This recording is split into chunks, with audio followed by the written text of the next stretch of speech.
देवकी के पुत्र थे, लेकिन यशोदा ने पालन पोषण किया है। तो अपने दोनों पुत्र, ये किसके पुत्र थे? वसुदेव जी के पुत्र थे। तो वसुदेव देवकी जेल में थे। उन्होंने एक दिन नंद बाबा को कहा कि हे नंद जी, आप मेरे बच्चों का नामकरण संस्कार करवा देना। मैं हमारे जो कुल पुरोहित है गर्गाचार्य, उन्हें मैं आपके यहाँ गोकुल में भेजूंगा और आप उनका नामकरण संस्कार करवा देना। गर्गाचार्य किसका कुल पुरोहित था? यदुवंशियों का कुल पुरोहित था गर्गाचार्य। बहुत ही जाने माने विख्यात प्रकांड विद्वान थे, प्रकांड पंडित थे। कई वेद पुराण शास्त्रों के वो ज्ञाता थे गर्गाचार्य जी। गर्गाचार्य जी नामकरण संस्कार के लिए कहाँ पहुंचते हैं? नंद बाबा के यहाँ गोकुल में। नंद बाबा, माता यशोदा और माता रोहिणी को बताया जाता है कि वसुदेव जी ने गर्गाचार्य को हमारे इन दो पुत्रों के नामकरण के लिए भेजा है। तो वे लोग तो पहले तैयारी करते हैं।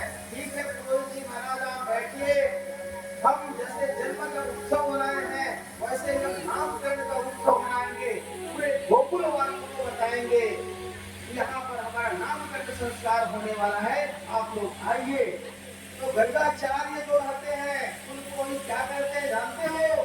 गर्गाचार्य कहते हैं, हे नंद बाबा, आप किसी को मत बुलाओ, नामकरण संस्कार में किसी को मत बुलाओ, क्योंकि किसी को बुलाओगे ना तो वो जान जाएंगे ये आपका बेटा नहीं है, ये तो वसुदेव का बेटा है।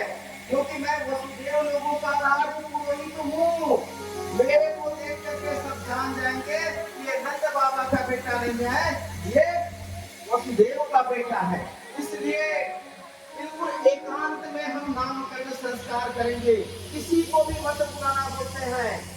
तो वहां पर नंद बाबा कहते हैं ठीक है, मैं भी जाऊंगा, चुपचाप आप नामकरण कर दो।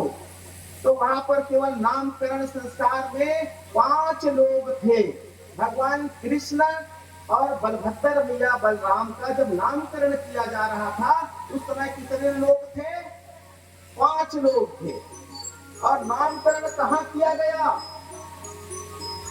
घर के डाइनिंग हॉल में नहीं, घर के मेन बेडरूम में नहीं, घर के पूजा स्थल में नहीं, घर के कोठा में।